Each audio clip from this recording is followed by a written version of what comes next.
She's got a ticket to ride to San Francisco. She's got a ticket to ride to San Francisco.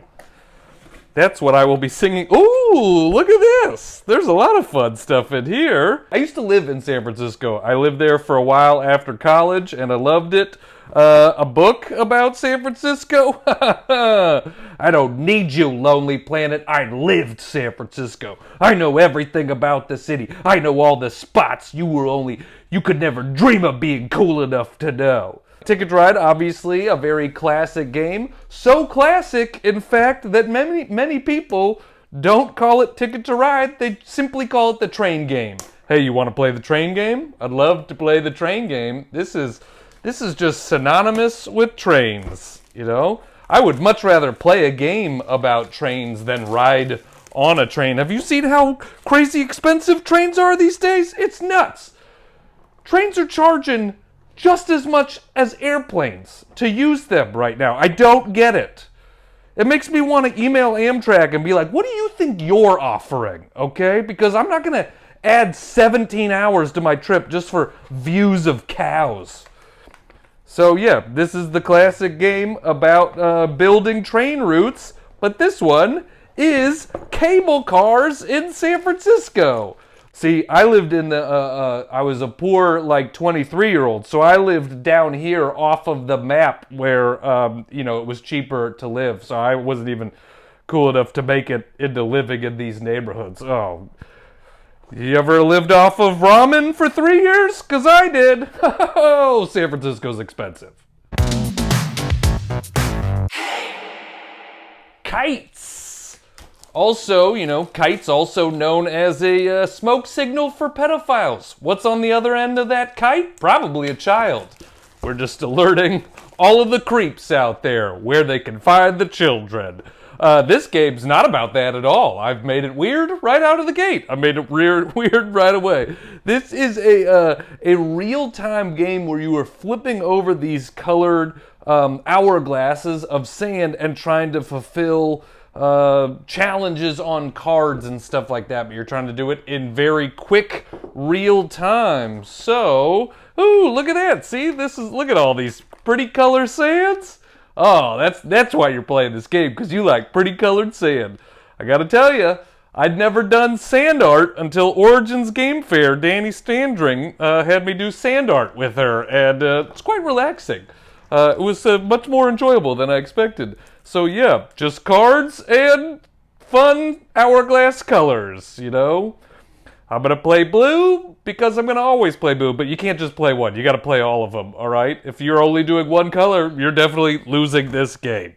That is kites. You can tell just by how much of the frame this box takes up how epic this game is, okay? This is Burncycle from Chip Theory Games, and it's epic. That's the best word to say for it. Now, this is a little out of my wheelhouse, and I am a bit intimidated. This is more complex than most of the games I play. In fact, once I play this probably will count as the most complex game I've ever played. But, Chip Theory Games look at this. It's so big I can't even handle it all here. Chip Theory Games is known for their production value. They make amazingly produced games, and this is no exception. I got a chance to see this on the table at Origins Game Fair, and it just looked so cool that I felt like, all right, I'm going to do it. I'm going to try it. I'm going to go out of my comfort zone, and I'm going to give Burncycle a try. So, just look at how much stuff is in here. So these are all cool, nice, neoprene mats. Ooh, velvet. This is real soft. It makes me feel like a creep. Yeah, there's a lot to get into in this. It is a cooperative game, and, I love the theme of the game. You are playing as robots fighting against evil human corporations. So, that feels kind of relatable. Look at all those cool dice there, So it's far in the future, and humanity has, not turned out great. All these cool chips, custom chips here. Again, like I said, the production value is just Incredible. I don't even know where to put this. I don't even know how I can get this on a shelf. Look at all, oh, look at those. Ooh, it's like I'm on the beach collecting seashells.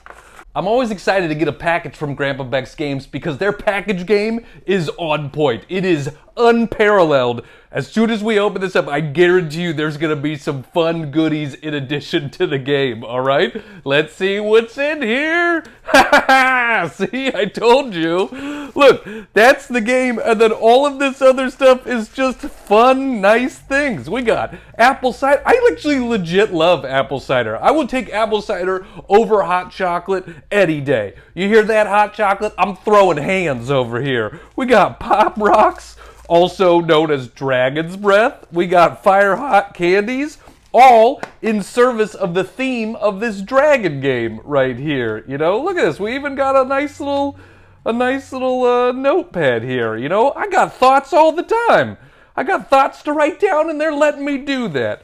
The game, Grandpa Beck's Games, if you don't know them, if someone asked me, like, what's a publisher that does really good family games, this would be at the top of my list. They always have fun, small card games that play a higher number of people that are easy to learn but fun to play. So this looks like it's no exception. Just a bunch of different cards and a fun family game night just here. Also, their games are super transportable, so you want a fun game to take somewhere, check out Reign of Dragoness from Grandpa Beck's Games.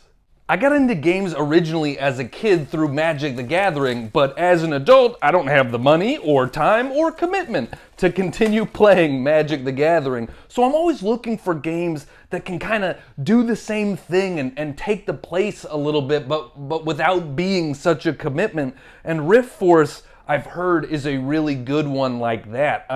It's a two-player only card combat game, just like Magic the Gathering. And so, yeah, look, there's a board here, or maybe there's not. Okay, there's not a board. I thought there was a board based on this. Oh, those are cards. Look, those are cards there, and then you're playing on different stuff, and so you are battling with cards onto them and trying to win. And you know, part of the reason I'm checking this out now is I know that they have an expansion coming out in August, and so I was like, well, let me check out the base game first. You know, I applied logic to the situation, and I came to the conclusion that if I want to check out the expansion, I should check out the base game first, because I am pretty smart. Yeah, you know, I even though I messed up saying smart right then, you know, don't let that affect your opinion on how smart. I'm smart. I'm gonna do this. Check it out, Riftforce, two-player card combat game. Okay. I like checking out games that are doing original, unique stuff, and I would definitely put Color Code in that category. This is a party game, but one of the things that's interesting about it, I would put it in the, you know, sort of same world as a Codenames or something like that, but it's, if you see right here, you are trying to get colors associated with words, but there's no right answer or wrong answer. It's just, what do you think people are gonna write down? You know, like if we're looking at these words, surfing, well, out of these three colors, you know, everybody's probably gonna pick blue for surfing, but what about for magic? You know, do you pick like the purple because of like the wizard's robes, or this looks kind of magical, like it's a portal or something interesting like that? So this really like plays on what colors do you associate with different things, and I find that interesting. Also, I find it interesting because I'm awful at colors, and so maybe this will help me get better at colors, you know? This is how well do you know your friends. What? You think of that color associated with that thing? You're a weirdo. You know, I can imagine there being some inside jokes like that, you know, or, you know, probably not the greatest game in the world for people who are colorblind, but, you know, maybe you're a bad friend and you want to force them into doing stuff like this. I don't know your life.